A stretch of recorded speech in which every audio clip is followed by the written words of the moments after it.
First నా భార్య నాతో పాటు మోకాళ్ళు ఊనింది.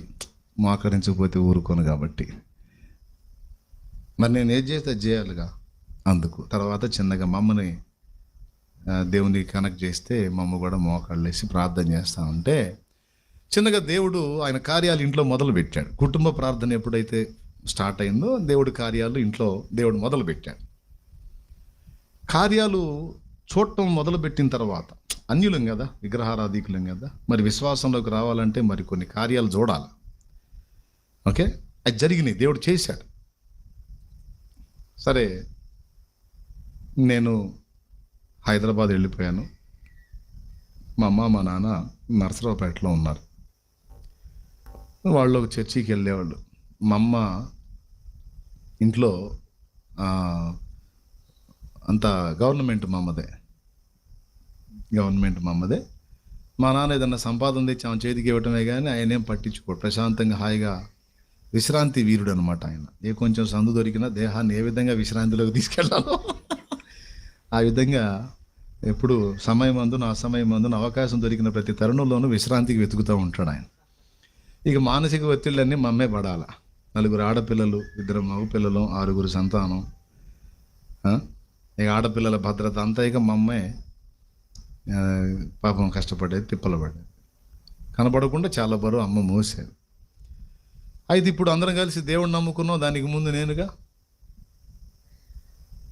మా అమ్మకి చెప్పాను, నాన్న కూడా తీసుకెళ్ళి మా చర్చికి అని. ఎందుకు రాడు, వస్తాడు అంది. గవర్నమెంట్ ఉందిగా ఆయన. మా నాన్న ఒక వార్నింగ్ ఇచ్చాడు, వస్తా, ఖచ్చితంగా వస్తా, మీరు ఏ స్టెప్ తీసుకున్నా నేను ఏకీభవిస్తా. కానీ మొన్నటిదాకా గుడి అన్నాడు, గోపురం అన్నాడు, స్వామి అన్నాడు, దేవత అన్నాడు, దేవుడు అన్నాడు, గుళ్ళు అన్నాడు, గోపురాలు అన్నాడు, అయిపోయింది. ఇప్పుడు చర్చి అంటున్నాడు. సరే, ఇక ఆయన ఏది చెబితే చేయాలిగా. సరే వస్తా, కానీ ఒక షరతు, చర్చికి వచ్చానని నాకు అలవాట్లు మానుకుంటే నేను మానుకోను. నాకు పొగ తాగే అలవాటు ఉంది కనుక దమ్ము కొట్టడం మానుకోమంటే మాత్రం నేను మానుకోను. చర్చికైనా మానుకుంటా కానీ అది మానుకోను అన్నాడు మా నాన్న. నేను ఎక్కడ మొదలు పెట్టానంటే, చాలా సంగతులు మనం వింటాము, ఇతరులకు చెబుతాం కానీ మనం నమ్మం. మనం ఇప్పుడు ఎక్కడున్నాం? దేవుని సన్నిధిలో ఉన్నాం. ఏమని ప్రార్థన చేశాం? దేవా మా మధ్యలోకి రా, మాతో మాట్లాడు అని ప్రార్థన చేశాం. దాని గురించి మొదలుపెట్టి ఇప్పుడు ఈ వర్ణన మొదలుపెట్టా. ఎంతమందికి అర్థమవుతుంది? రైట్. బయట వినపడుతుందా? వినపడ్డ కాడికి వినండి, ఇంకంతే. ఈసారి భారీగా చేద్దాం. ఇప్పుడంటే మరి పేదరికంలో ఉన్నాం, ఫ్యాన్లు కూడా లేవు. భవిష్యత్తులో దేవుడు అన్నీ ఇస్తాడు. ఓకే, సరే. ఆ ఒప్పందం మీద మమ్మ ఏమందంటే, సరే మమ్మ నాకు చెప్పింది ఏందయ్యా, మరి ఇట్టనే పొగ తాగుతాడంట, మరి అంటే తాగితే దగ్గర తీసుకెళ్ళి మా అన్న, చర్చికి మాత్రం తీసుకెళ్ళి మా దేవుడే చూసుకుంటాడు అన్న. సరే అయినా పర్లేదు రమ్మంది. మా నాన్న మమ్మ ఆదివారం చర్చికి వెళ్తున్నారు. ఆ చర్చి ఎలా ఉంటుందంటే, పాస్టర్ గారేమో, అది మా వాడు కెమెరామెన్ అన్నాడు చూడు, అట్ట నిలబడతాడు పాస్టర్ గారు తూర్పు నుంచి పడమర ముఖంగా. విశ్వాసులేమో నేను కూర్చున్నట్టు కూర్చుంటారు, పాస్టర్ గారేమో మీరు కూర్చున్నట్టు ఇటుంటాడు అన్నమాట. అంటే అది పడమర వాకిలి చర్చి. ఏం చేశాడంటే, మా జగదీశం కూర్చున్నట్టు కూర్చున్నాడు. మీరు ఇటున్నారు, నేను ఇటున్నాను, మధ్యలో వాడు ఎటు వాళ్ళు ఉంటాడు చూడటానికి అట్టు కూర్చున్నాడు అన్న. అంటే తబలా కొట్టడానికి ప్లేస్ లేదు కాబట్టి అటు కూర్చున్నాడు. కానీ మా నాన్న అటుపక్క పాస్టర్ గారిని చూడవచ్చు, ఇటుపక్క జనాల మోకాలు కూడా చూడవచ్చు. వీళ్ళ గోల మనకు అర్థమయ్యి సావదు, కానీ ఆయన అట్టు కూర్చున్నాడు అన్నమాట. అన్యుడిగా ఆయన ఆ దేవుడిని లెక్క చేసే రకం కాదు, అది ఒక టైప్ మనిషి. గుడి చుట్టూ తిరిగి గూట్లో రూపాయి పెట్టి జనం దండం పెట్టుకుంటే ఆ రూపాయి అది జేబులు వేసుకునే టైప్ మయ్య. దేవునికి స్తోత్రం. నేను చెప్పింది అర్థమైందా? గుడి చుట్టూ ప్రదక్షిణ చేసి జనం జేబులో ఉన్న రూపాయి గూట్లో పెట్టి దండం పెడతారు. మా చిన్నప్పుడు మయ్య అట్టంటే ఆయన కూడా ప్రదక్షిణ చేసి ఆ గూట్లో రూపాయి తీసి జేబులు వేసుకునే టైప్ అన్నమాట. ఇదేంది, అందులో డబ్బులు, దేవుడి డబ్బులు, నేనే దేవుడు రానే టైపు. అట్లా అంటాడు ఆయన కూర్చున్నాడు. పాస్టర్ గారు ఆ పాటలు అయిపోయినాయి, ఆరాధనకి మొదలుపెట్టి వర్షిప్ చేస్తున్నారు, స్తోత్రిస్తున్నారు, దేవుణ్ణి స్తుతిస్తున్నారు. సంఘము, దైవజనుడు అందరూ కలిసి ఆరాధిస్తున్నారు. ఈయన గోడకు అనుకొని పాస్టర్ గారిని చూసి, జనాన్ని చూసి, ఆయన చూసి, వీళ్ళని చూసి, ఎందుకు వెళ్ళిపోవాలని ఆయన బయటికి పోయి ఒక దమ్మన్న కొడదామని చిన్నగా లేవబోయాడట. బయటికి పోయి ఒక దమ్ము కొడదామని లేవబోయాడు. లేవబోతే కాళ్ళు సపోర్ట్ చేయాల, అట్లా మూమెంట్ ఇచ్చి మళ్ళీ కూలబడ్డాడు. ఇదే కాళ్ళు అంటే చాలాసేపు కూర్చున్నాడుగా, మొద్దు బారిపోయినట్టుండి కాళ్ళు సపోర్ట్ చేయాలి, కూర్చున్నాడు. కాసేపు రక్త ప్రసరణ జరిగిందాకా ఆగుదామని. ఆ కూర్చున్నంతలో పడమర వాకిళ్ళు అన్నాను కదా, ఆయన కూర్చున్న పొజిషన్ జగదీష్ కూర్చున్నాడు. అంటే అక్కడ తబలా కొట్టే అబ్బాయి కూర్చున్నాడు చూడు, ఆయన సేవకుడే, ప్రస్తుతం తబలా కొడుతున్నాడు, తర్వాత జనాన్ని కొడతాడు వాక్యం.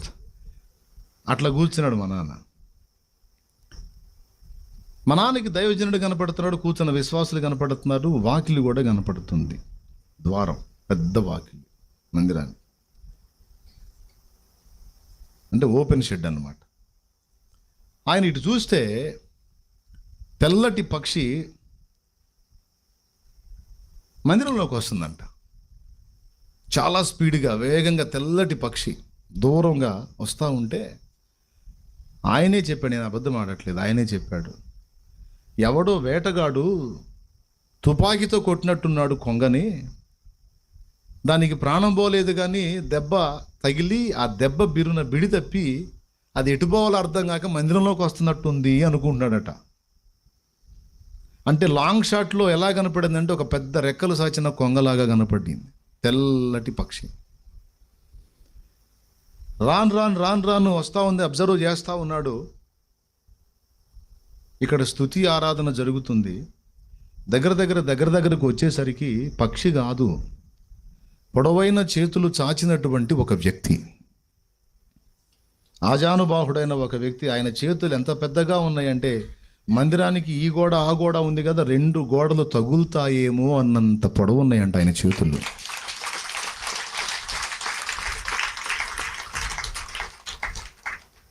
ఈ ఆరాధన జరుగుతున్నప్పుడు, ప్రభువుని స్తుతిస్తున్నప్పుడు, అందరూ కలిసి మహిమపరుస్తున్నప్పుడు శరవేగంతో రయ్యమని ఆయన గాల్లో అలాగొచ్చేసాడు. వచ్చి ఈ చాచిన చేతులతో ఆరాధిస్తున్న బిడ్డలందరి తలల మీద చేతులు ఉంచుతున్నాడట. అట్లా అందరి మీద చేతులుంచి ఆ మధ్యలో అదృశ్యమయ్యాడట. కళ్ళారా చూశాడు మయ్య, మామూలుడు కాదుగా, దిమ్మ తిరిగింది. మనిషిలో వణుకు స్టార్ట్ అయింది, ఏడుపు వచ్చిందంట, ఏడుస్తున్నాడు. తనకేం జరిగిందో అర్థం కావటం లేదు, హృదయంలో కదలిక వచ్చింది, గడగడగడగడలు ఆడిపోయాడు. అప్పుడు లేచి బయటికి వెళ్ళాడు. ఎందుకు వెళ్ళాడు తెలుసా? పొగ తాగటానికి కాదు, తన జేబులో ఉన్నటువంటి ఆ పొగ దాగే వస్తువులు పడేయటానికి వెళ్ళాడు. పడేసి వచ్చి అప్పుడు మోకాళ్ళు వేసాడంట మందిరంలో. అప్పటిదాకా చెతురుగా హేళనగా వెటకారంగా ఉన్నోడు ఇక గుండెల్లో వణుకు స్టార్ట్ అయ్యి అప్పుడు వచ్చి మోకాళ్ళు వేసాయా, నన్ను క్షమించాయా అని క్షమాపణ అడుక్కొని అదే రోజు సాయంత్రం వచ్చి నాకు ఫోన్ చేసి అంటాడు, అయ్యా, దేవుడు అనేవాడికి కానీ, దయ్యానికి కానీ, పాము కానీ, దేనికి కానీ భయపడినోడినిరా నేను, కానీ యేసుప్రభు నిజమైన దేవుడు అయ్యా అన్నాడు. యేసుప్రభు ఉన్నాడు రా, నేను చూశానయ్యా, నేను చూశాను రా అయ్యా, ఇక తిరుగులేదయ్యా అన్నాడు. ఏమైంది నాన్న అంటే, ఇదంతా చెప్పి ఆయన దుఃఖపడ్డాడు, అది విని నేను దుఃఖపడ్డాను. ఒళ్ళు ఎట్లా అనిపించిందంటే ఆయన ఆ వర్ణన చెప్తుంటే, ఎందుకంటే పరిశుద్ధాత్మ యొక్క ఆగమనం, ఆత్మ అభిషేకం ఎలా వచ్చిందో అభిషేకం పొందిన వాళ్ళకు తెలియదు, పరిశుద్ధాత్ముడు ఎలా ప్రజల మీదకి వస్తాడో తెలియదు, కానీ ఆయన చూశాడు అది. మళ్ళీ అన్యుడు విగ్రహారాధన వదిలేసి ఆ మధ్యనే ప్రభువులోకి వచ్చిన వాళ్ళం మేము. పరిశుద్ధాత్మ ఆగమనం, ఆరాధన జరిగేటప్పుడు పరిశుద్ధాత్మ కుమ్మరింపు, ప్రార్థన చేసేటప్పుడు పరిశుద్ధాత్మ ప్రసన్నత ఎలా వచ్చిద్దో, ఏ విధంగా మన మీదకి వచ్చి ఆయన హస్తాలు ఉంచుతాడో, ఆయన తాకిన వాళ్ళందరూ కూడా పరవశిస్తున్నారట. ఆ స్పర్శ అందిన వాళ్ళందరూ కూడా కదిలిపోతూ ఉన్నారట. తెలుసా మీకు ఆ సంగతి? ఆయనకు చూపిస్తే ఆయన చూసి తన జీవితంలో చివరి ఘట్టం వరకు, తనకు తుది శ్వాస విడిచేంత వరకు ఓపిక ఉన్న కాడికి నిలువు మోకాళ్ళే వేసి, మా నాన్న ఎత్తు 6 అడుగులు ఉంటాడు కరెక్ట్గా. ఆయన మోకాళ్ళుని 2 చేతులు ఇట్లా జాపితే మందిరంలో దేవదూతలాగా ఉంటాడు. నిలువు మోకాళ్ళే వేసి ప్రార్థన చేసేవాడు. అంటే ఏ విధంగా పరిశుద్ధాత్మ అక్కడికి రావడం చూశాడో అదే విధంగా మోకాళ్ళు వేసి ప్రార్థన చేస్తాడు. ఎందుకు ఈ విషయం చెప్పానంటే, దేవుని సన్నిధి అంటే ఏదో రేకుల్లే, ఏముందిలే, ఆ టెంట్లే, ఏముందిలే అని నిర్లక్ష్యంగా ఉండొద్దు. సన్నిధి అంటే సన్నిధే. ఖచ్చితంగా ఆయన సన్నిధి దిగొస్తుంది. ఆయన ఉంటాడు ఇక్కడ. శాలేమన్న కాదు ఇక్కడ, ఆ పరమశాలేము రాజు ఎవరు? ఆ ఆశ్చర్యకరుడు, ఆలోచనకర్త, ఆయన దిగొస్తాడు. కాబట్టి జాగ్రత్తమ్మా. ఇక దేవుని వాక్యం నేను వర్ణిస్తాను, కాసేపు విని ఆ తర్వాత మనం ముగింపులోకి వెళ్ళిపోదాం. ఎందుకంటే ముందే అన్ని కార్యక్రమాలు ముగించాం. ఈలోపు భోజనం రెడీ అవుతుంది. ఈ ఉపదేశం ఆత్మీయ ఆహారం తినండి, తర్వాత భౌతిక ఆహారం తినండి, తర్వాత వెళ్తురు. కానీ అందరు హ్యాపీ కదా? రైట్. దేవుడు మనతో మాట్లాడుతున్నందుకు దేవునికి స్తోత్రం. నువ్వు అడుగుపెట్టిన ఇల్లు ఆశీర్వదించబడుతుంది. అవసరాన్ని బట్టి కొన్ని శ్రమలు నీకు ఇచ్చినా, నీకుంటే శ్రమలు నీకుంటాయి, నీకుంటే బలహీనతలు నీకుంటాయి, కానీ నువ్వు ప్రార్థన చేస్తే వాళ్ళకి స్వస్థత వచ్చింది. నీకు అదే ఆశ్చర్యం. ఇదేందో నాకు తగ్గట్లేదు, నేను ఎవరికైనా చేస్తే వాళ్ళకి తగ్గుతుందని చాలాసార్లు అనిపించింది. నీకు ఎందుకో తెలుసా? నీకు అవసరం కాబట్టి నీ సమస్య నీకు ఉంచాడు. నువ్వు ఎవరి కోసం ప్రార్థన చేసావో వాళ్ళకి నీలో ఉన్న దేవుడే సమాధానం ఇచ్చి స్వస్థపరిచాడు. ఇప్పుడు చెప్పండి, పరిశుద్ధాత్ముడు ఎక్కడున్నాడు? అందరూ చెప్పండి. ఆత్మ మనలో ఉన్నాడు.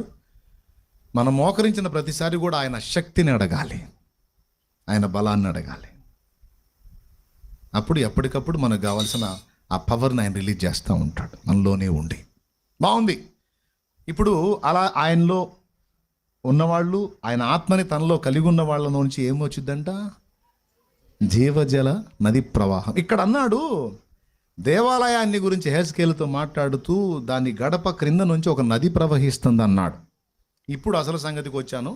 ఇక ఖచ్చితంగా లెక్కేసుకోండి, ఒక అరగంటలో కొలిక్కి వచ్చేద్దాం. అరగంట ఓకేనా? లేదా 10 నిమిషాలు చెప్పేసి ముగించేది ఓకేనా? సరే, ఓకే. మీరు ఎంత చెప్పమంట?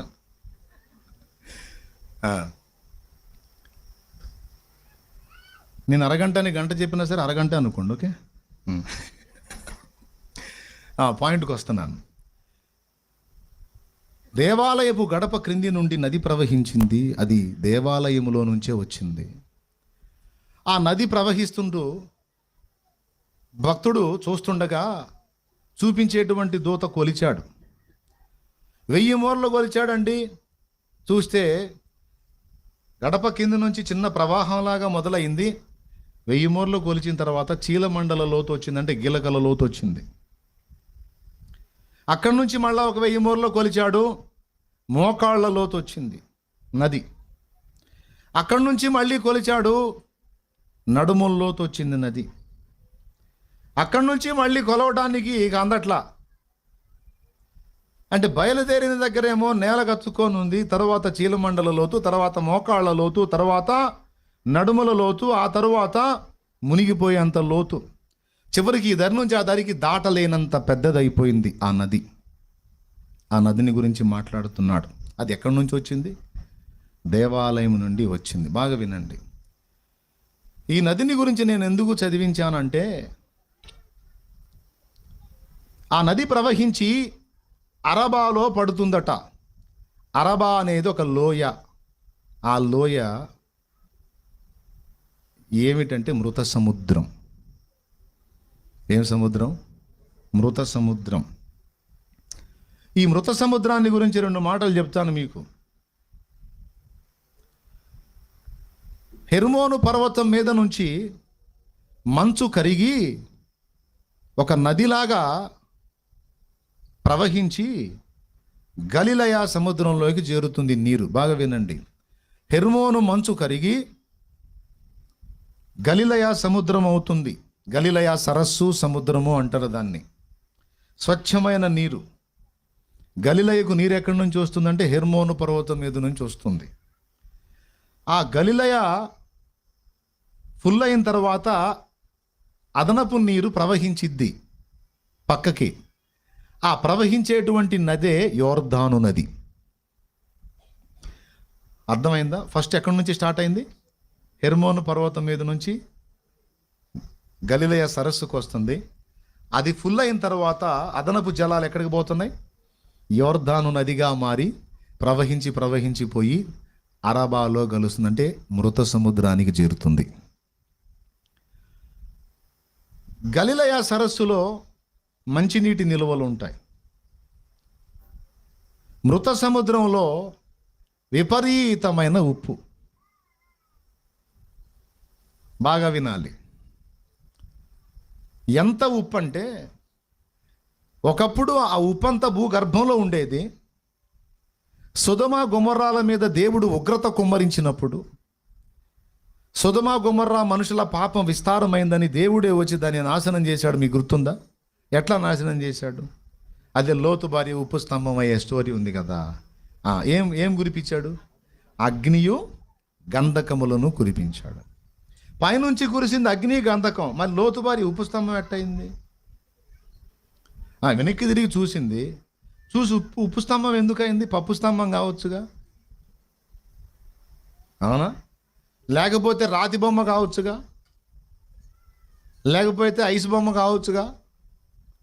ఉప్పు స్తంభం ఎందుకయింది అంటే ఈ ఒక్క విషయం మర్చిపోకుండా గుర్తుపెట్టుకోండి. నాశనకరమైన కార్యాలు చేసేవాళ్ళు, దుష్ట పన్నాగాలు, దుష్ట కార్యాలు చేసే వ్యక్తులకు దేవుడు వాళ్ళ కిందనే పెట్టి ఉంచుతాడు బాంబు.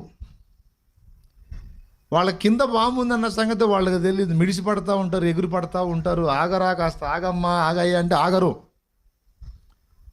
మనం అనుకుంటాం మంచి వాళ్ళు పోతున్నారు, వీడు పోవట్లేదు, వీడి వినిమాల, వీడి నడమంత్రం అని. కొంతమంది దుర్మార్గంగా వ్యవహరిస్తుంటే ఆ దుర్మార్గపు మనస్తత్వాలు కలిగిన వాళ్ళని గురించి మనం అనుకుంటాం దేవుడు కూడా ఏందో ఈయన ఏం చేయట్లే అని. కానీ ఆశ్చర్యం చెప్పనా, దేవుడు వాడి కిందే సెట్ చేసి ఉంటాడు బాంబు. ఆ సమయం వచ్చినప్పుడు వేలిద్ది అంతే. అప్పటిదాకా అసలు ఆయన కూడా ఏం పట్టినట్టే ఉంటాడు, నేను కూడా ఈయన ఏం చేయట్లేదని. దీనికి మంచి తార్కాణం సొదొమ గొమొర్రాల క్రింద భూమిలో విపరీతమైన ఉప్పు నిల్వలు. పైనుంచి అగ్ని గంధకాలు, భూగర్భంలో ఉప్పు. ఒక భారీ విస్ఫోటనం చేయాలంటే కొండరాళ్లకు మందు పాత్ర పెడతారు, తెలుసా మీకు? నక్సల్స్ మందు పాత్ర పెట్టిన, కొండల్ని పేల్చడానికి మందు పాత్ర పెట్టిన, నల్ల మందున్న తోట ఎంత ఉంటుందండి? ఇంత ఉంటుంది తోట. ఏమయ్యా మీకు తెలుసుగా? మీకెట్ట తెలుసు? మీరేం బాంబులు పెట్టారైంది? నేను చూశాను కాబట్టి నాకు తెలుసు. ఇంతే ఉంటుంది తోట, దానికి వత్తి ఉంటుంది. అర్థమైందా? ఇంతే. అయితే దాన్ని ఏం చేస్తారంటే ఒక రాతికి బెజ్జం వేసి దీన్ని లోపల పెట్టి దానికి ఒత్తిడి తగలకుండా దాని నిండా ఉప్పు కూరుస్తాడు. ఉప్పు ఎంతమందికి తెలుసు ఈ సంగతి? ఆ రంధ్రం నిండా ఉప్పు కూరుస్తాడని ఎంతమంది తెలుసు? తెలిస్తే చేతులు ఎత్తండి. ఓయబ్బా, చాలామందికి తెలుసు. చాలు, నాకు చాలా సాక్షికాలు దొరికినాయి. ఎందుకో ఉప్పు తెలుసా? లోపల వత్తిలో ఉన్న నల్లమందు అగ్ని తగిలినప్పుడు బ్లాస్ట్ అయింది. ఆ పగులుని తీవ్రత పెంచడానికి ఉప్పు,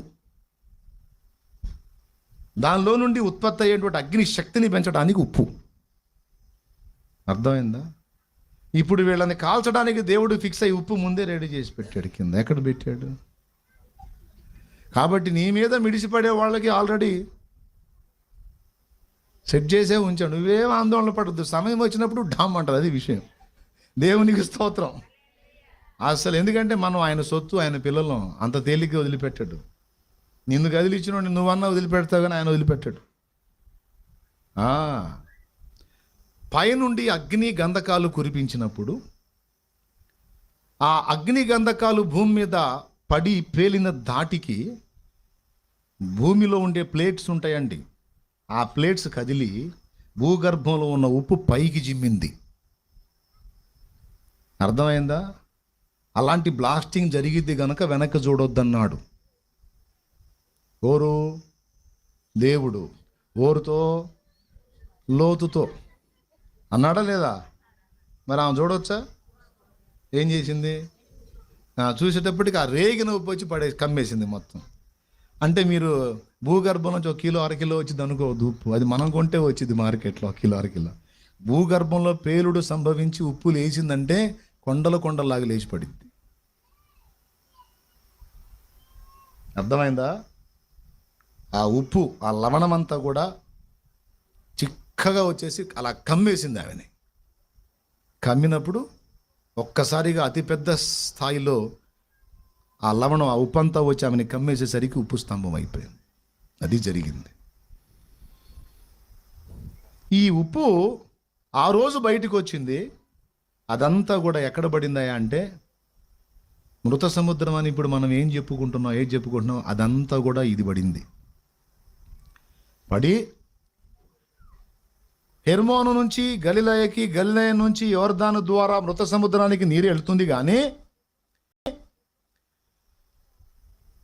ఇప్పుడు ఇక్కడ ఉష్ణోగ్రత ఎంత ఉండొచ్చు? ఇక్కడ నాకు తెలిసి మొన్న అన్నారు 45 డిగ్రీలు, బాగా పొగలు వచ్చినాయి చూడు, ఒళ్ళు మంటలు పుట్టినాయి. ఈరోజుకి అతి తక్కువగానే ఉంది, దేవునికి స్తోత్రం. లేకపోతే బయట ఉన్న వాళ్ళకి సుక్కలు కనపడే, మనకి ఇంకా డబల్ కనపడే. ఇప్పుడు కాస్త పర్వాలేదు అనిపిస్తుంది. వినండి బాగా, 45 డిగ్రీల ఎండ కొడితే మన ఒళ్ళగాల బయట తిరగటం.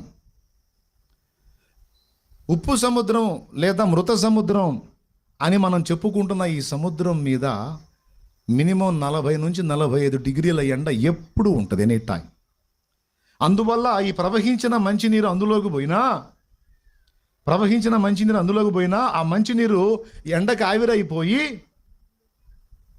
ఆ లవణంతో నిండిపోయినటువంటి ఆ ఉప్పు నీరే, అది కూడా ఎంత ఉప్పు తెలుసా? వినండి, సముద్రంలో మనం నీళ్లు నోట్లో పోసుకోగలమా? ఉప్పు. సముద్రంలో ఉండే ఉప్పు నీటిలో ఉప్పు శాతం 2.5 అయితే మృత సముద్రంలో ఉన్న ఉప్పు నీరులో ఉప్పు శాతం 9.6. అంటే మన సముద్రంలో ఉండే ఉప్పు నీరు కంటే ఇంచుమించు 7 రెట్లు ఎక్కువ ఉప్పు అన్నమాట. దానికి ఆ నీళ్ళకి థిక్నెస్ ఎక్కువ. అర్థమైందా? దానికి డెన్సిటీ అంటారు కదా, అది కూడా ఎక్కువ. దాన్ని బట్టి అందులో ఏ ప్రాణి బతకదు. నువ్వు పోయి అందులో దూకావు అనుకో, మునగో. అసలు నీకు పడవ అవసరంలా, ఏం అవసరంలా, ట్యూబ్ అవసరం, ఏం అవసరంలా, లైఫ్ జాకెట్ కూడా అవసరంలా. ఎగిరిపోయి దూకు, లోపలికి పో, బెండు మొక్కలాగా పైన వెళ్తావు. బాయ్ స్తోత్రం చెప్పు. ఎక్కడ? మృత సముద్రంలో. నీకు ఒక్క చేప కూడా కనపడదు అక్కడ, ఎందుకంటే అన్నీ చచ్చిపోయి బతకవు అక్కడ. అది దాని పొజిషన్.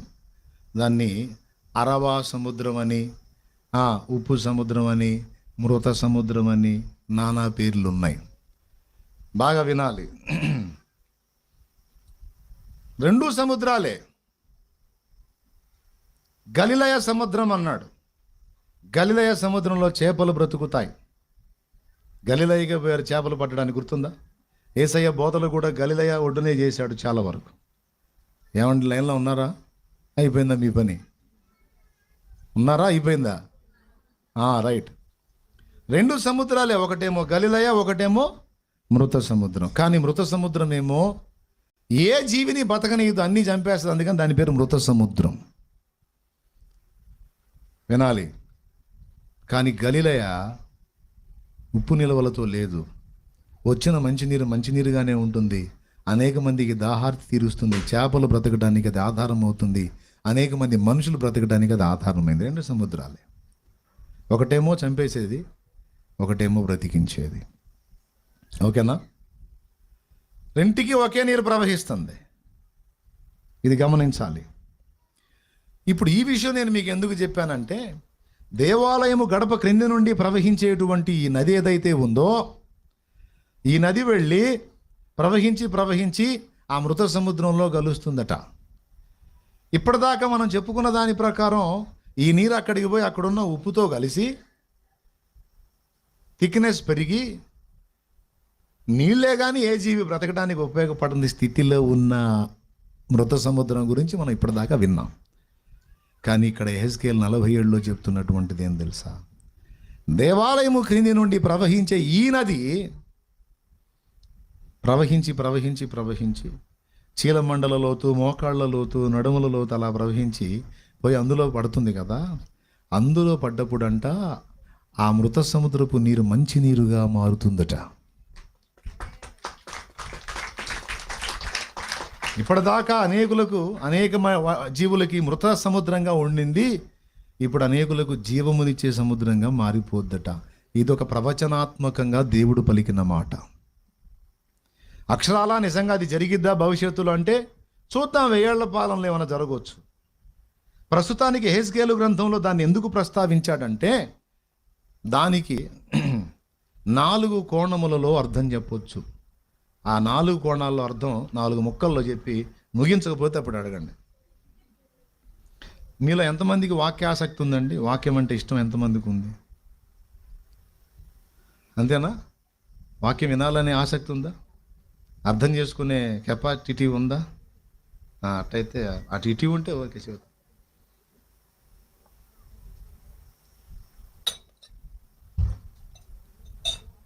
3 భాగాలు అయిపోయింది, నీకు 1 భాగానికి వచ్చాం. 4 అర్థాలు ఉన్నాయి అన్నాను. అందులో మొట్టమొదటిది దేవాలయం నుండి బయలు వెళుతున్న ప్రవాహము అన్నాడు. దీన్ని మన ఆత్మీయ జీవితంలో 4 దశలతో పోల్చవచ్చు. చీలమండల లోతు మన ఆత్మీయ జీవితం, రక్షణానుభవం, ప్రారంభపు మెట్టు. మోకాళ్ళ లోతు ఆత్మీయ ఎదుగుదల, మోకాళ్ళుని ప్రార్థించేటువంటి అనుభవం. నడుముల లోతు ఇశ్రాయేలీయులు సేవ చేసేటప్పుడు, ఎవరికైనా ఉపచారం చేసేటప్పుడు లేదా ఏదైనా పని చేసేటప్పుడు నడికట్టు కడతారు. నడికట్టు కట్టుకొని పని చేస్తారు. పని అయిపోయిన తర్వాత నడికట్టు లూజ్ చేస్తారు. పని చేసేటప్పుడు ఏం చేస్తారా? ఏది ఎవరు చెప్పరు. మీరైనా సరే పని చేయాలంటే ఫిట్నెస్ కోసం ఏం చేస్తాం? బెల్ట్ పెడతాం, నడికట్టు కడతాం. ఇంటికి వచ్చి ఏం చేస్తాం? ఇంటికి వచ్చినాక కడతామా? ఇంటికి వచ్చినాక విప్పేస్తామా? ఫ్రీ అవుతాం. సో నడుకట్టు కట్టామంటే అర్థం ఏంటి? పనికి ఉపక్రమించామని. ఓకేనా? రైట్. క్రొత్తగా ప్రభువులోనికి వచ్చినప్పుడు, మారు మనసు పొంది బాప్తిజమం పొందినప్పుడు దేవుని వశానికి, దేవుని మీద ఆధారపడటానికి అడుగులు పడ్డాయి నీ జీవితంలో. మొదటి అడుగు పడింది. దాన్ని చీలమండల లోతు నీళ్లతో పోల్చాడు. క్రొత్తగా నువ్వు రక్షణలోనికి వచ్చినప్పుడు 100% దేవుడికి లోబడవు. ఏదో స్టార్టింగ్ కొత్త ఒక వింత పాత ఒక రోత అన్నట్టు ఆ కొత్త వింతలో కొద్ది రోజులు అలాగ చిన్నగా దేవునికి లోబడటం నేర్చుకోవటం మొదలు పెడతావు గనక ఆత్మీయ జీవితంలో పరిపూర్ణత రాదు. అప్పుడే స్టార్టింగ్ కాబట్టి చీలమండల లోతులాగా ఉంటుందన్నమాట. కొద్ది కాలం ప్రయాణం చేసిన తర్వాత మోకాళ్ళ లోతు వచ్చింది. అంటే అర్థం ఏంటంటే స్టార్టింగ్లో ప్రతిదానికి దేవుని మీద ఆధారపడటం కాకుండా కొంచెం మన సొంతంగా కూడా తిప్పలు పడతాం. కానీ కొంత ప్రయాణం చేసినాక మనకు అర్థమైద్ది మన వల్ల కాదు, దేవుడు సాయం చేయకపోతే మనం ఏం చేయలేమని. అర్థమైందా? అప్పుడు ఏం చేయటం మొదలు పెడతామంటే ఇక చిన్నదానికి పెద్దదానికి మోకాళ్ళు వేసి దేవుణ్ణి వేడుకోవటం మొదలు పెడతాం. నాయనలారా, ఫస్ట్ చీలమండల లోతు ప్రవాహం అంటే అర్థం ఏంటి? సొంత ప్రయత్నాలు, సొంత ఐడియాలజీ, సొంతంగా అన్ని డీల్ చేసుకోవడానికి ట్రై చేస్తాం. దేవుణ్ణి నమ్ముకుంటాం కానీ పూర్తిగా డిపెండ్ అవ్వం. కొద్దిగా ప్రయాణం చేసిన తర్వాత మనకు అర్థమైద్ది, అబ్బో ఈ భక్తి సాధన అయినా ఈ జీవిత పోరాటంలో జయమైనా మన వల్ల ఏది కాదు, ఆయనే సీన్లోకి వచ్చి మనకు బలం ఇవ్వకపోతే మనం దీన్ని జయించలేమని అర్థం చేసుకొని స్టార్టింగ్లో కొంచెం ప్రార్థనలో గడిపిన చేద్దాం అనుకుంటే చేస్తాను అని షో చేసి చేయకుండా పోయిన వ్యక్తులు జీవితంలో కొంచెం ప్రయాణం అయిన తర్వాత ఎవడు చెప్పకుండా మోకాళ్ళు ఎత్తుంటారు. అంటే సగం దేవుని మీద ఆధారపడటం మొదలు పెడతారన్నమాట. అర్థమైందా? మొదటి అనుభవం, రెండో అనుభవం. ఈ మూడో అనుభవంలోకి వచ్చేటప్పటికి నడుముల లోతు అన్నాడు కదా.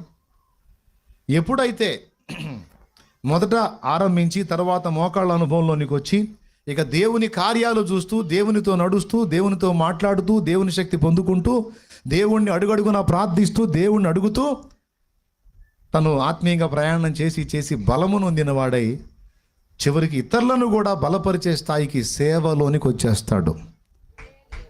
ప్రసంగ పీఠికి ఎక్కి ప్రసంగం చేయకపోయినా ఇతరులకు దేవుని గురించి సువార్త ప్రకటించి ఆత్మలను రక్షించే పనిలోనికి వెళ్ళిపోతాడు. నడుముల లోతు నీళ్ళంటే దేవుని పనికి ఉపక్రమించుట. మొదటేమో వాళ్ళకే ఏం తెలీదు. కొద్దిగా ప్రయాణం చేసినాక వాళ్ళుగా వ్యక్తిగతంగా మోకాళ్ళలోని దేవుణ్ణి కలుసుకోవటం మొదలు పెడతారు. ఆ తర్వాత కొంత ప్రయాణం అలా సాగిన తర్వాత బలపడి ఇతరులను కూడా రక్షించడానికి నడుము కడతారు. ఈరోజు ఇక్కడ కూర్చున్న వాళ్ళల్లో ఈ 3 రకాల వాళ్ళని నేను చూపిస్తాను మీకు. ఇప్పుడు నేను అడుగుతాను, మీరు చేతులు ఎత్తండి. ఈ మధ్యలోనే రక్షణలోనికి వచ్చానన్నా, నేనే పడతా లెగుస్తా ఉన్నాను, ఇంకా కరెక్ట్గా కుదురుకోలేదు అన్నోళ్ళు చేతులు ఎత్తండి. ఈ మధ్యలోనే రక్షణ బాప్తిస్మం పొంది లైన్లోకి వచ్చానన్నా, ఇప్పుడిప్పుడే లైన్లోకి వస్తున్నాను అన్నోళ్ళు చేతులు ఎత్తండి. రైట్. కొంతమంది బయట చేతులు ఎత్తారు, లోపల వాళ్ళు అందరూ సీనియర్సేనా? అసలు బాప్తిస్మం పొందలేదా? పొందారా? రైట్, మంచిది. ఆ బాపతోళ్ళు కొంతమంది తగిలారు, చేతులు ఎత్తారు. ఇప్పుడు రెండో రకం చెప్తాను.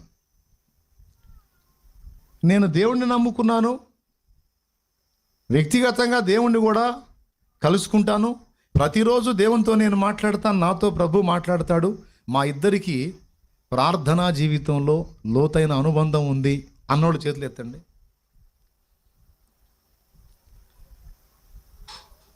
నేను నా ప్రభు వ్యక్తిగతంగా కలుసుకున్నాం, నేను నా యేసయ్యతో మాట్లాడుకుంటాను, నాకు రోజు అలవాటు ఉంది, ఆయన కూడా నాతో మాట్లాడతాడు, ఈ అనుభవం నాకున్న వాళ్ళు చేతులు ఎత్తండి నాన్న. దేవునికి స్తోత్రం కలుగును గాక. దించండి. ఈ అనుభవం నాకు ఇంకా రాలేదన్నా, ఇంకా నేను ఆయన వ్యక్తిగతంగా కలుసుకొని మాట్లాడేంత డెప్త్లోకి వెళ్ళలేదన్నోళ్ళు చేతులు ఎత్తండి. సిగ్గుపడదు, సీరియస్ మ్యాటర్. ఏందనుకున్నారు? అయిపోయింది, ఇక పావుగంట అన్న చాలా మంది ఉండేది ఎడా. తొందరగా స్పందించండి. ఇంకా అంత డెప్త్లోకి రాలా అంటే నువ్వు ఎంత చీలమండల లోతులోనే ఉన్నావు, ఇంకా నువ్వు మోకాళ్ళ లోతుకు రాలా. మోకాళ్ళ లోతు అనుభవంలోనికి వచ్చినప్పుడు ఇక నీకు మధ్యవర్తితో పని లేదు, నువ్వే ప్రార్థనా జీవితాన్ని ఏర్పరచుకుంటావు, నువ్వు దేవునితో కలుసుకుంటావు, ఆయన నీతో కలుసుకుంటాడు, నువ్వు ఆయన నువ్వు, మీ ఇద్దరికి పర్సనల్ కాంటాక్ట్ ఏర్పడింది. దాన్నే దేవునితో వ్యక్తిగత అనుబంధము అంటారు. అర్థమైందా? స్టార్టింగ్లో నాకు ఏర్పడలా.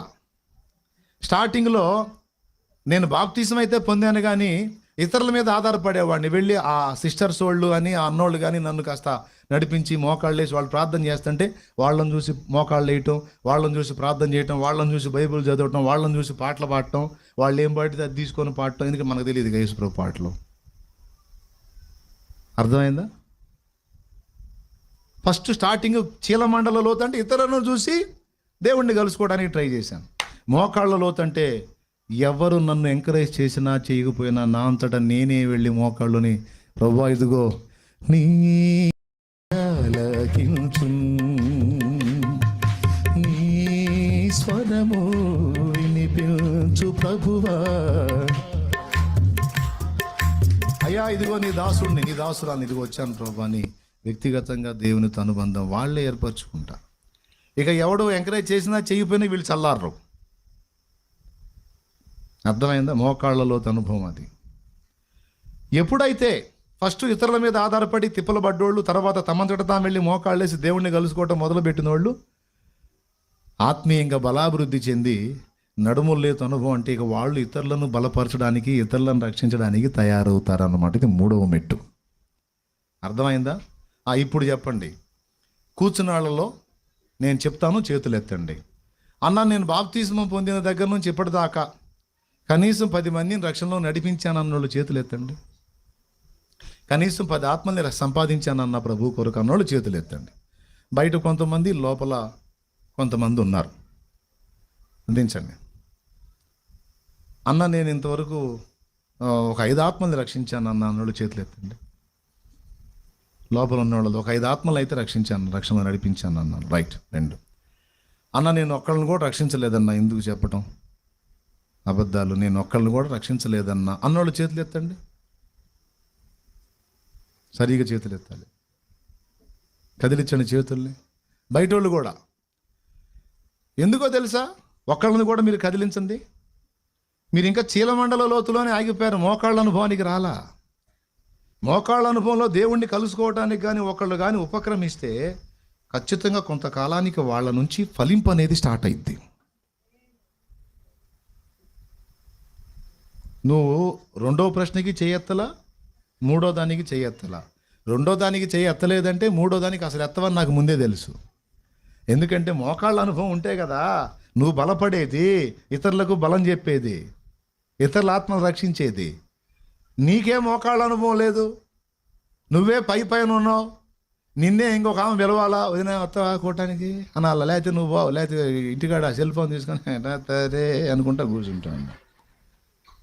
ఈ చీలమండల బతుకు అన్నమాట ఇది. చీలమండలం అంటే ఏంది? పెద్దగా అది అర్థం కాలేదు. గిలకల లోతని. అంత గిలకల లోతు సరిగ్గా ఎక్కువ ఈనాడు సంఘములో. ఈ గిలకల లోతులోనే ఉంటే నువ్వు పొందేది ఏముండదు. ఏదో నీ మట్టుకు నువ్వు రక్షించబడతావు అంతవరకే. కానీ మోకాళ్ళ లోతు అనుభవంలోనికి వచ్చిన నాడు నువ్వు నీ ఇంటికి సమాజానికి కూడా దీవెనగా మారటం మొదలు పెడతావు. అందుకే గిలకల లోతులో ఆగిపోకూడదు.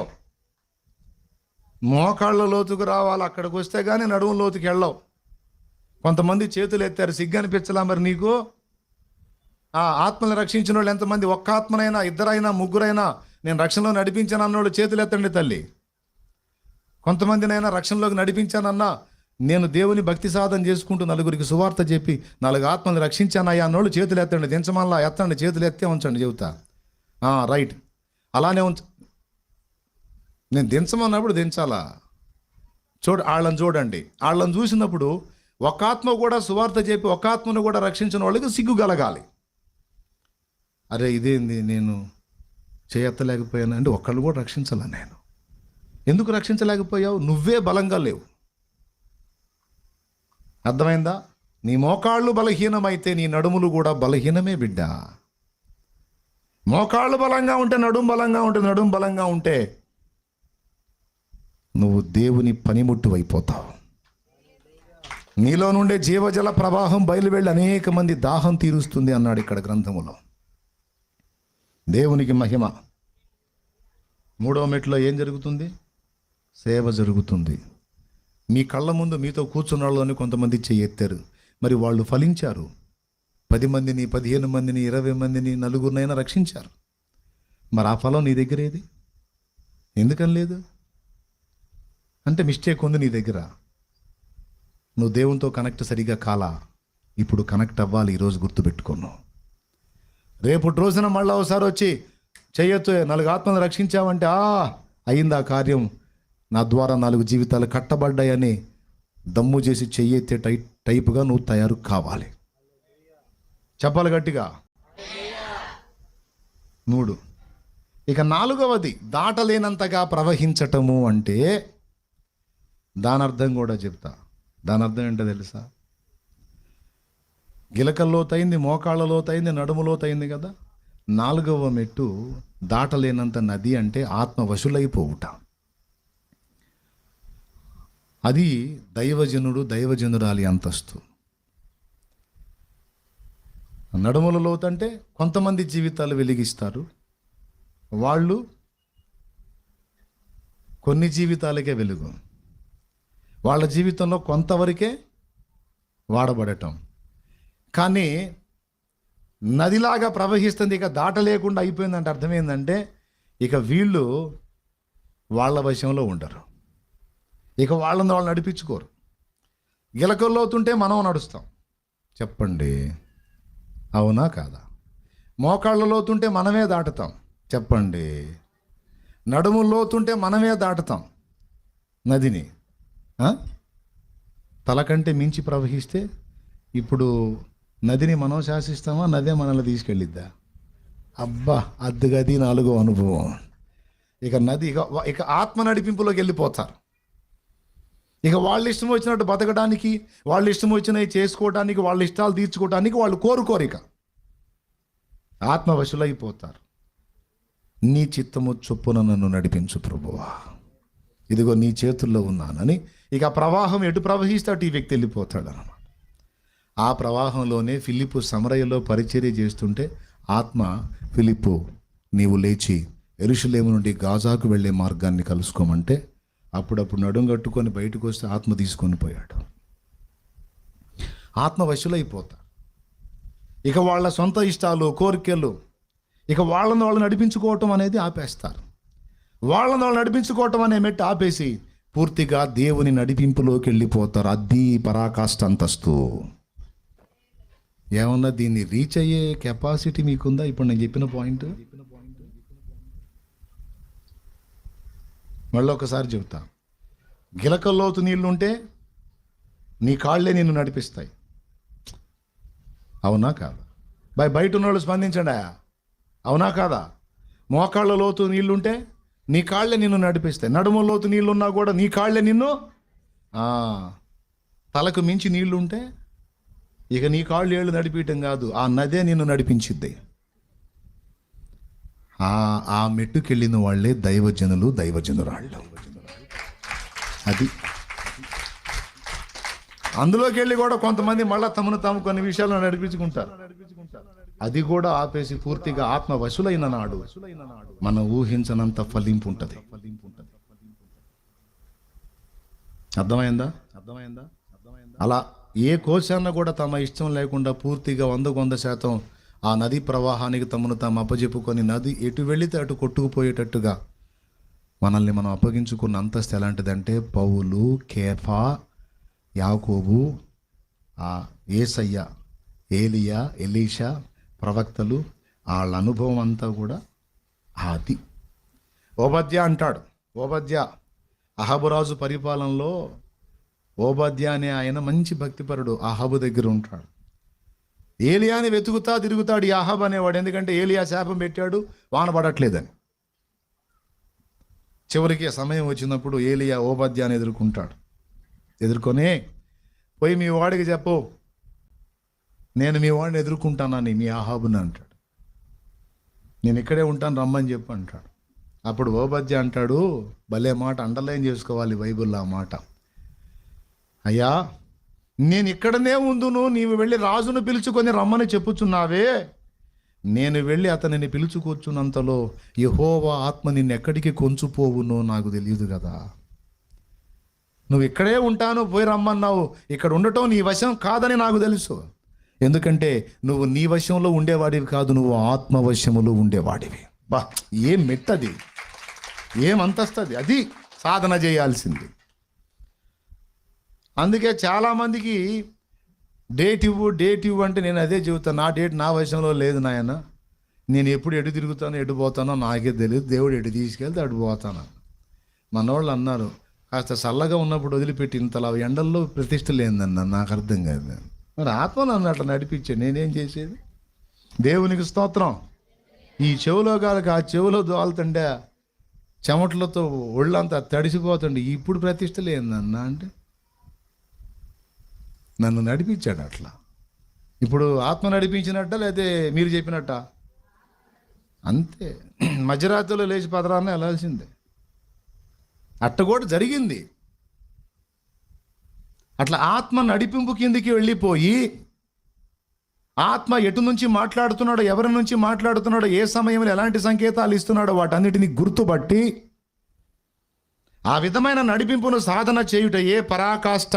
ఓయ్ వింటున్నావా? భక్తిలో పరాకాష్ఠ అంతస్తది. దాన్ని ఇక దాటలేనంతగా ప్రవాహించుట అంటారు.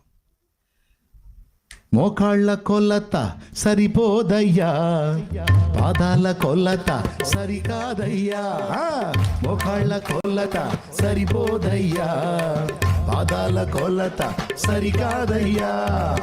ఈతల మునిగి లేవాలయ్యా, తేలి తేలి ఆడాలయ్యా. ఈతల మునిగి లేవాలయ్యా, తేలి తేలి ఆడాలయ్యా. రండయ్యా బోధకుడా, రండయ్యా బోధకుడా. ఎండని జీవ నదిలాగా, ఎండని జీవ నదిలాగా. జీవజలమా ఆత్మనాథుడా ఎండని నదిలాగా రమ్ము బోధక జీవజలమా ఆత్మనాథుడా ఎండని నదిలాగా రమ్ము బోధక రండయ్యా బోధకుడా రండయ్యా బోధకుడా ఎండని జీవ నదిలాగా ఎండని జీవ నదిలాగా. ఆమేన్. ఇప్పుడు ఆ వర్ణన అర్థమైందా? ఎంతమందికి అర్థమైంది? ఇప్పుడు మీరు చెబుతారు, నేను వింటాను అన్నమాట. నీకేం అర్థమైంది ఇప్పుడు నాకు తెలియాలి. ఏమర్థమైంది? ఇప్పట్లో వదిలిపెట్టమని అర్థమైంది. ఏమో పెద్దదే ఎత్తుకున్నాడు అంటారా, లేకపోతే ఏమైనా అర్థమైందా? చాలా నీట్గా ఒక్కొక్కటి డివైడ్ చేసి వర్ణించుకుంటా వచ్చాను, చాలా క్లియర్గా అందించాను. మారు మనసు పొంది బాప్తిస్మం పొందగానే సరికాదు నాన్న, అది మొదటి మెట్టు, గిలకల లోతు నీటి అనుభవం. అక్కడే ఆగిపోతే నీ మట్టుకు నీకే అంతగా ప్రయోజనం ఉండి లేనట్టుగా ఉంటుంది. ఇంకేం చేద్దాం వల్ల ఇంకా ప్రార్థనలో మనం బాప్తిసం పొందాంగా అంతవరకు జాలని కొంత తృప్తి పడుతుంటారు. నేను అంటాను, కొంచెం దేవునికి అందుబాటులోకి వెళ్ళు, కాస్త ప్రార్థనా జీవితాన్ని కలిగి ఉండు, కొద్దిగా దేవునితో వ్యక్తిగత సహవాసం ఏర్పరచుకుంటా. ఇవన్నీ మనకు వల్ల కాదులేండి. మనం ఏదో నలుగురు పోతే పోతాం, నలుగురు కూర్చుంటే కూర్చుంటాం అంటేనే ఇది గిలకల అనుభవం. ఏ అనుభవం? ఒకళ్ళు పోయినా పోకపోయినా నేను వెళ్తా దేవుని దగ్గరికి, నేను దేవునితో గడుపుతాను, నాకు మోకాళ్ళ అనుభవం ఇష్టం, నేను నా తండ్రితో రోజు మాట్లాడుకుంటా, నా ప్రభు నేను నా ప్రభు అంటావా? వచ్చావు, మోకాళ్ళ లోతుకు వచ్చేసావు. రావాలా నువ్వు? ఇప్పటిదాకా నువ్వు పైన గిలకల్లాగుంటే కష్టం. దేవుని నది ప్రవహిస్తుంది, అందులో నువ్వు తడిసి ముద్దవ్వాలి. ఆ ప్రవాహంలో నువ్వు తడిసి ముద్దవ్వాలి. గిలకల లోతు లాగిపోవద్దు బిడ్డ. అది మొదటి విషయం. ఎక్కడికి రావాలి మరి? మోకాళ్ళ లోతుకు రావాలి. వచ్చి తృప్తి చెందుతావా? అక్కడికి తెచ్చిన తర్వాత ఆత్మ అంటాడు, నడుము లోతుకు పద అంటాడు. హెజ్కేలుని 4 ప్రదేశాలు నడిపించాడుగా. ఆత్మ నడిపింపులో నువ్వు ఉంటే గిలగల దగ్గరే నిన్ను ఆగనివ్వడు. నాబోటోడిని తోడు చేస్తాడు, నాబోటోడినే తోడు చేసి పద అని ఎంటబడి తరుముతుంటాడు అన్నమాట. ఎక్కడికి? ప్రార్థన బలిపీఠం దగ్గరికి పద అని తరుముతుంటాడు. దేవుని ఆత్మ నడిపింపులో నేను ఉంటే నిన్ను గిలకల్లో ఆగిపోనీడు. ఏం చేస్తాడు చెప్పండి? ముందుకు నడిపిస్తాడు. ఎక్కడికి? మోకాళ్ళ అనుభవానికి నడిపిస్తాడు. అవునా? ఆ నడిపింపు కూడా నువ్వు పొందుకుంటే అంతటితో ఆగనీయుడు. అయ్యా మోకాళ్ళలోకి వచ్చాక సరిపోయిద్దా? మరి నడుములో బా అంటాడు. నడుములోతుకు బా అంటాడు. నడుములోతు కూడా ఉందా? ఉంది, నేను ఉన్నాగా. అది దేవుని నడిపింపు అంటే. అక్కడికే నడిపించమన్నాడు మాసిలమణి గారు. నా జీవిత తీరమునా నా పజయ భారమునా నలిగిన నా హృదయమును నడిపించుము లోతునకు. నా జీవిత తీరమునా నా పజయ భారమునా నలిగిన నా హృదయమును నడిపించుము లోతునకు. ఆత్మ విరబూయా నా దీక్ష ఫలించ నా నావలో కాలిడుము నా సేవ చేకొను నా నావలో కాలిడుము నా సేవ చేకొను నడిపించు నా నావా నడి సంద్రమున దేవా నవజీవన మార్గమున నా జన్మ తరింప నవజీవన మార్గమున నా జన్మ తరింప నడిపించు. ఏమడిగాడు? గిలకల్లోనే ఆగినట్టున్నాను, మోకాళ్ళ దగ్గర సర్దుకున్నట్టున్నాను. కాదు, నడుము లోతు నిలివెల్ల దడిచేటట్టు లోతుకి. ఆ లోతైన అనుభవానికి ప్రయాణం చేయకపోతే ఏం జరిగింది తెలుసా? అపజయాల్లోనే ఆగిపోతావట. నేను కదా, ఆయన చెప్పాడు. నా జీవిత తీరమునా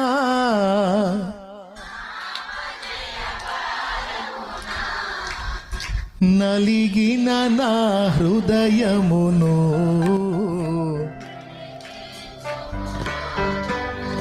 ఎప్పుడన్నా ఆలోచించావా? లోతు నడిపించడం అంటే ఇది. ఇప్పుడు నేను చెప్పింది నువ్వు పాడతావు, నడిపించము లోతు నాకు అంటే పడవలు నీళ్ళలో పంపించు, పడవ నీళ్ళలో. పడవ కాదు, నువ్వు నానా వెళ్ళాల్సింది యేసయ్యలో లోతుకి లోతుకి వెళ్ళాలి. ఎంత లోతుకి వెళ్తావో, ఆయనతో ఎంత లోతుగా అంటు కట్టబడతావో, ఆయనతో ఎంత లోతుగా వేరు పారతావో, ఆయనతో ఎంత లోతైన అనుభవంలోకి వెళ్తావో, చెట్టు వేరు ఎంత లోతుకెళ్ళి కనెక్ట్ అయితే బయటంత బలంగా ఉంటుంది. దాని ఎదుగుదల, దాని స్థిరత్వం కూడా అంతే ఉంటుంది. లోతుగా వేరు వెళ్ళే కొద్దీ చెట్టుకు రెండు జరుగుతాయి. మంచి సారం అంది, విస్తారంగా ఎదుగుతుంటుంది, ఫలిస్తుంటుందా? వేరు లోతుగా ఉంటే ఎంత పెనుగాళ్ళు కొట్టినా అట్టా అంటది తప్ప ఢమాని పడదు. అర్థమైందా?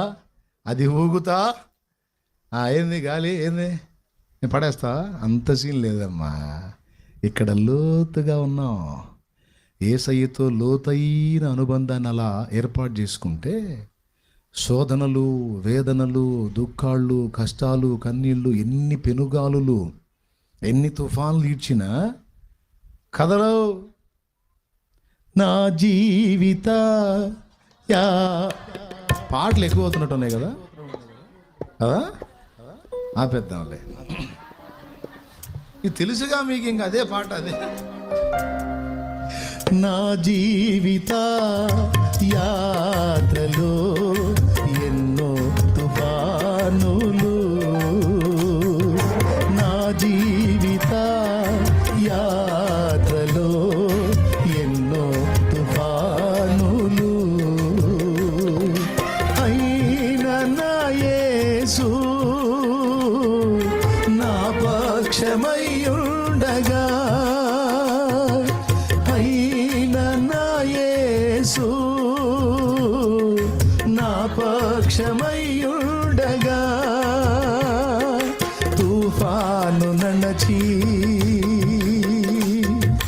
పెనుగాలి నాపి,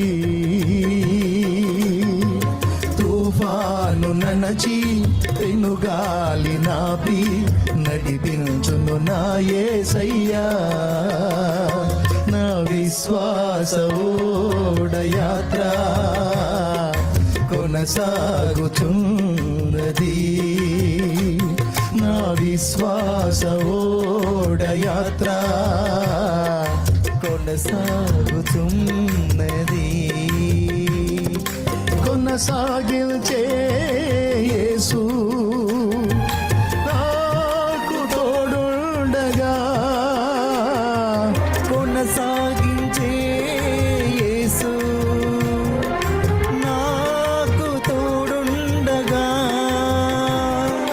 తుఫానులైనా పెనుగాలులైనా, తుఫానులైనా పెనుగాలులైనా ఆపలేవు నా యాత్రను, నా విశ్వాస ఓడయాత్ర. మరే నీకు పెద్ద జబ్బు వచ్చిందంట అని రిపోర్ట్ వచ్చినా నువ్వు భయపడవు. రోగమా వచ్చావా, నేను పడేద్దామని వేస్తావా, పడేస్తావా? యేసుతో నాకు లోతైన అనుబంధం ఉంది. ఆయన నన్ను పట్టుకొని ఉన్నాడు. రహస్యమందు ఆయన నన్ను పెనేసుకొని ఉన్నాడు. మరి నన్ను ఎట్ట పడేస్తావే రోగమా? ఎట్లా సాధ్యమైతే? ఆయన వదిలితే పడతా అంతే తప్ప ఆయన పట్టుకుంటే నన్ను పడేసేద్దాం ఎవడికి లేదు. ఏ రోగానికి లేదు, ఏ అప్పుకు లేదు, ఏ సమస్యకు లేదు, ఏ మనిషికి లేదు, ఏ అధికారికి లేదు, ఏ అధికారాలకు లేదు. లేదో ఆయన నన్ను పట్టుకుని ఉన్నాడు. నేను ఆయన నేను లోతైన అనుబంధం, లోతుగా పెనవేసుకున్నాను. సాధ్యం కాదు ఇక. అందుకు నడపమంటున్నాడు లోతైన అనుభవానికి.